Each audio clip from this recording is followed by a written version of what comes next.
네, 반갑습니다.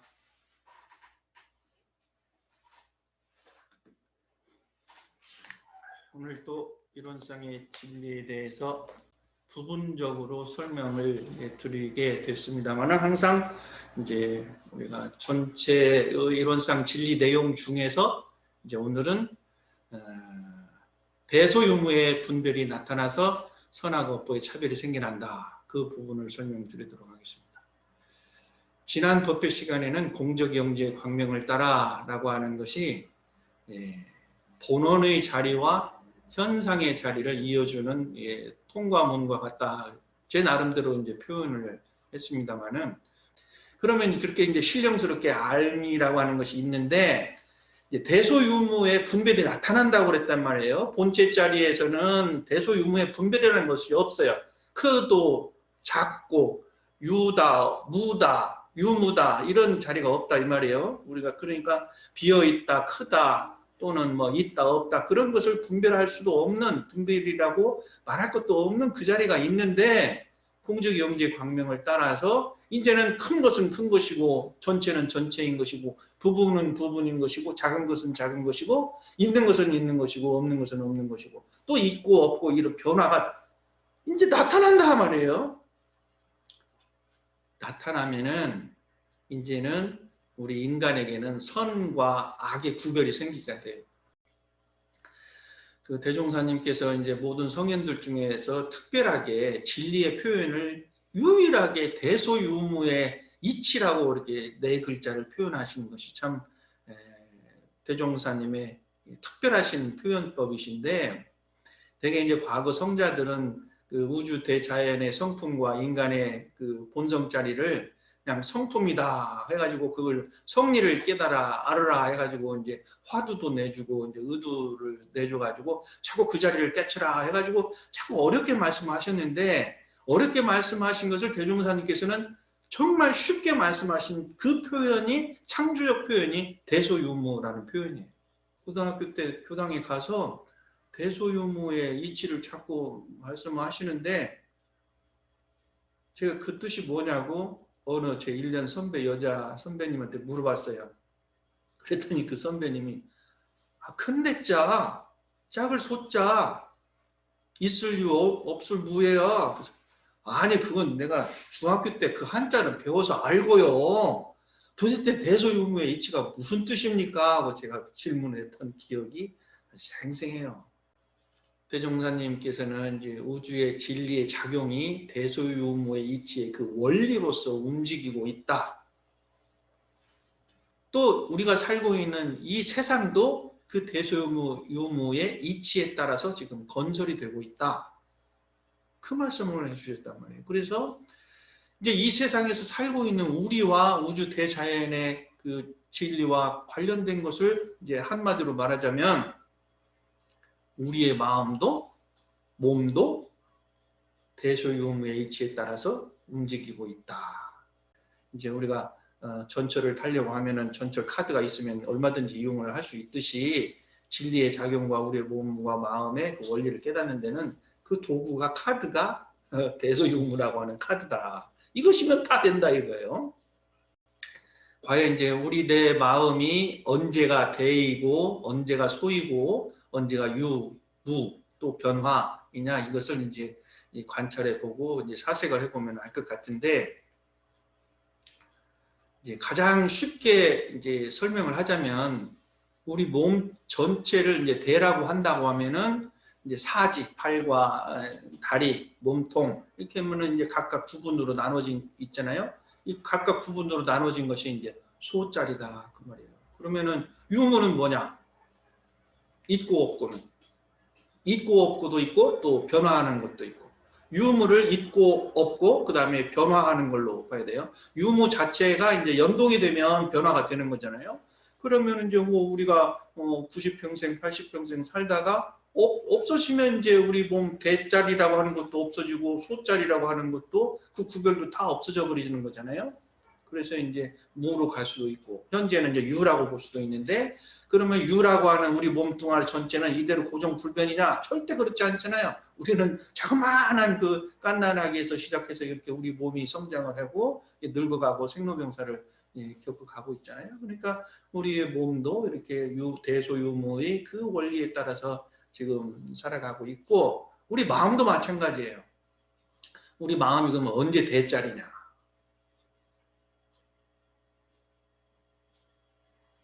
그거는 이제 우주만의 본원이 이제 비어 있고, 또 그 다음에 재벌재성의 시민이 그 자리고 우리들의 본성 성품 자리가 그 자리다. 그러면 우리 마음의 대자리라고 하는 것은 그 성품에 합한 것, 그 자리.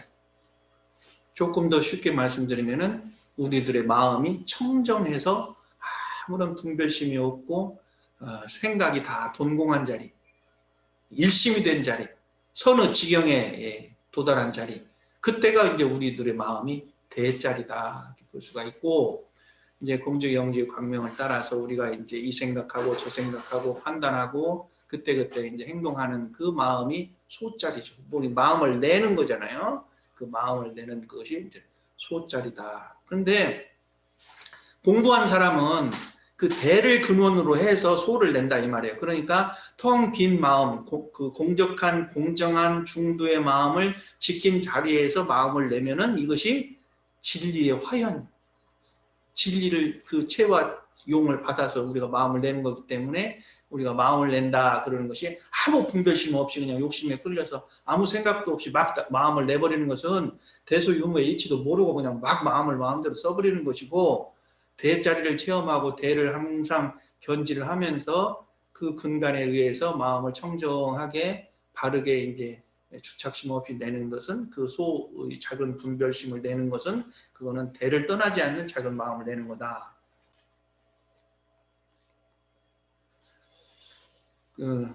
여러분들이 127시간이라고 하는 에세이와 또는 영화를 보셨는지 모르겠습니다. 이제 그 아론 레스톤이라고 하는 이제 젊은이가 혼자서 사막을 여행을 떠나는데 조난을 당하게 되죠. 협곡에 떨어지게 돼요. 협곡에 떨어졌는데 하필이면은 팔 하나가 큰 바위에 탁 눌려가지고는 꼼짝달싹도 못하게 돼요. 움직일 수가 없어요. 팔이 꽉 끼어가지고. 체온은 떨어지죠. 물은 다 먹었죠. 이제 엿새 동안이나 그렇게 지내는 동안에 곰곰이 생각을 하게 됩니다. 이제 문자를 쓰죠. 여기서 죽었구나. 아무도 내가 여기 있는지도 모르고 또 연락할 길도 없고 꼼짝도 할 수가 없으니 나는 이제 죽었구나. 절망의 그 공포가 오지 않았겠어요? 그런데 곰곰이 생각해 보니까 내가 지금 팔 하나만 바위에 깔려 있을 뿐이지 나머지는 멀쩡하다는 거예요. 이제 여행을 하는 거기 때문에 칼이 있었어요. 그래서 내가 이 바위에 깔린 팔 하나만 자르게 되면 나는 걸어서 나갈 수가 있다. 이 생각을 깨닫게 되는 거예요. 그래서 과감하게 자기 팔을 자르고 이제 거기서 탈출을 해서 한 11시간 만에 이제 구조하러 온 그 가족을 만나서 이제 생명을 다시 살리게 됩니다. 굉장히 이게 이제 에세이로 나오고 영화로도 이제 되었는데, 저는 여기에서 이제 오늘 주제에 이제 결부시켜서 말씀드리고 싶은 것이 뭐냐면, 이 팔 하나는 우리 몸 전체를 구성하는 중에서 하나이잖아요. 근데 이 팔 하나가 내 몸 하나로 생각을 한다면 죽었을 거예요. 죽었을 거 아니에요. 나는 죽었다. 그냥 팔이 이렇게 묶여 있어가지고 못 움직이니까 죽었다. 그런데 이 젊은이는 이 팔 하나를 끊어내면 내 생명은 산다. 이렇게 생각한 거예요. 그러니까 이제 반대로 우리는 자그마한 이제 신체의 어떤 결함이나 또는 신체의 문제를 가지고 또는 신체의 어느 한 부분에 병을 가지고 내 몸 생명 전체를 포기하는 사람도 있어요. 또 그것 하나 때문에 자기가 이제 모든 인생을 이제 포기도 하고 삶을 포기도 하고 이제 이런 낭망을 하는 것이 있는데, 이제 몸은 몸이고 팔은 팔이고 나는 나다, 이렇게 생각을 하게 되면 내 몸 생명을 다 살릴 수가 있고 또 내 마음을 다 살릴 수 있다는 거죠. 그러니까 두 번째로 이제 대소유무의 분별이 나타나서 선악업보의 차별이 생겨난다. 대소유무의 분별이 생겨나는데 어떻게 선악업보에 또 차별이 생겨나느냐. 이제 전장에 대소유무의 분별도 없고 선악업보에 이제 차별도 없는 그 없고 비어 있는 그 자리에서는 선이라는 것도 없고 악이라는 것도 없죠. 그런데 이제 선악이 이제 구별이 되고 거기에 따른 선을 지으면 그 선과를 받게 되고 악을 지으면 악과를 받는 그 업보가 분명하게 나타난다라는 것이잖아요. 제가 어느 교도님 순교를 가게 됐는데 그분이 젊었을 때 이제 시어머니 병 간호를 하게 되었답니다. 와상에 누워 계시는 이제 시어머니, 참 시어머니 하면 좀 껄끄럽잖아요. 내 친정 어머니도 아니고. 그런데 이 시어머니가 이제 대변 기저귀를 가려야 되는 상황이 된 거예요. 처음 당하는 일이었어요. 그냥 그 상황이 부딪히니까 누구 보는 사람도 없고 그냥 도망가고 싶더라 이거야. 그 자리를 피해버리면은 저 일은 내가 안 해도 되니까 누군가 하겠지 하고 그 마음이 들더라는 거예요. 그 정도로 역겹고 그냥 하기 싫고 그냥 손이 닿기가 좀 어려운 생각이 딱 들었다는 거죠. 그러자니 내가 이 집 며느리로서 내 어머니 시어머니를 저 상황을 어떻게 내가 피할 수 있겠느냐. 그 순간에 딱 멈추어서 곰곰이 생각을 해보니까 갓난아기라고 생각을 해보자라고 생각이 들더라는 겁니다. 갓난아기가 똥 싸고 기저귀를 가려야 된다. 이런 생각이 탁 들다는 거예요. 어려운 시어머니 그 더러운 대변이 아니라 그 마음이 탁 들자 마음이 평온해지고 그냥 아무런 꺼리낌이 없이 그 대변 기저귀를 갈았더랍니다. 그리고 나서 이제 어려운 일 했잖아요. 그리고 나서 이제 밥을 먹는데 아무런 그 역겨움이 없더래요. 밥을 식사를 하는데 우리가 좀 밥 먹기가 거역스럽다든지 그런 마음이 하나도 안 들더라는 거예요. 그거 참 신기하지 않습니까? 저 어머니의 모습을 보고 그냥 도망치고 싶었던 그 마음이 아니라 저 갓난아기로 생각하자. 그 마음이 탁 드는 순간에 아무런 분별심이 없어지고 그냥 흔하게 했던 거 아니겠어요? 그때 그 마음이 무슨 마음이겠어요? 부모가 자식의 똥기저귀를 갈아치우는 그 부모의 그 자비의 마음은 대짜리죠, 대짜리. 그 대짜리에 합하고 나면은 분별이 없는 거죠. 그런데 거기에서 이제 갓난아이로 생각하자라고 생각을 돌린 거예요.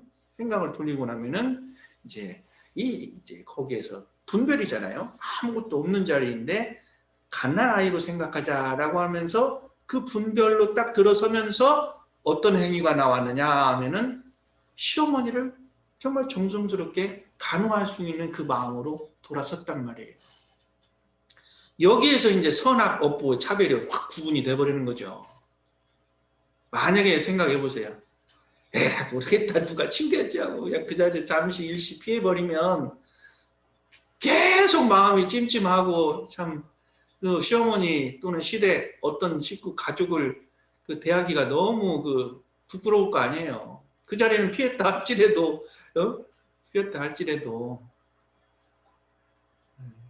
거기에서 이제 이렇게 선악 업보의 구별이 차별이 분명하게 나타난다 이 말이에요. 그러니까 이제 선악 업보의 차별이 나타날 수밖에 없어요. 선을 지으면 선의 좋은 선과를 받고 악을 지으면 악과를 받을 수밖에 없는 것인데 이제 그 자리에 선악을 구별을 하고 그 선악을 이제 그 행을 할 때에는 바로 대소유무의 이치 견지를 가지고 선을 행하고 악을 피하는 거죠.